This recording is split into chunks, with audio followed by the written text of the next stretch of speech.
Agar est un personnage biblique présenté au chapitre 16 de la Genèse comme une esclave égyptienne de Sarah, l'épouse d'Abraham.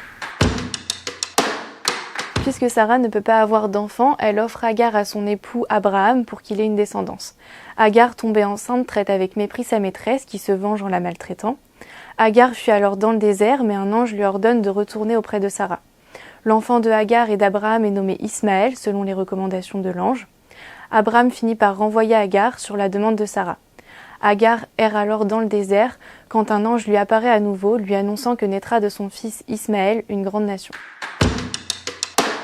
Non, Agar n'est pas décrite comme noire dans la Bible, qui, comme à l'accoutumée, n'offre aucune description physique du personnage. Cependant, ce que l'on remarque, c'est la mise en avant de marqueurs identitaires différentiels, à savoir son statut de femme esclave, son origine égyptienne et sa position de mère, qui servent ensuite à la construction d'une Agar noire. Agar ne devient noire que relativement tardivement au regard d'autres exemples de colorisation des personnages bibliques.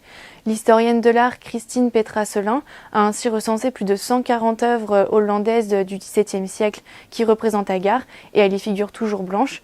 C'est seulement autour d'une exégèse principalement africaine-américaine qu'elle le devint.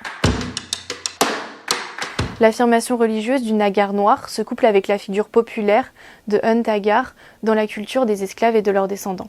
Hunt Agar est une figure parentale de substitution au sein du monde familialement déstructuré par les ventes et les séparations. Elle devient progressivement une référence iconique noire. Petit à petit, Hunt Agar s'impose dans la musique, la littérature ou encore le théâtre africain-américain et fusionne avec une Agar noire qui en vient même dans les théologies féministes les plus récentes à incarner la souffrance spécifique des femmes noires. Les pasteurs africains-américains du XIXe siècle et du début du XXe siècle défendaient l'origine noire de l'Égypte ancienne et par rebond celle d'Agar.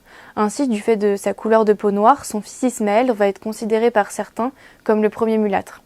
En tant qu'égyptienne et mère d'Ismaël, Agar joue un rôle majeur dans leur contre-généalogie raciale et notamment dans les conceptions des Darker Races qui visent à lier japonais et chinois, les descendants d'Ismaël, aux Africains dans la lutte contre les préjugés de couleur.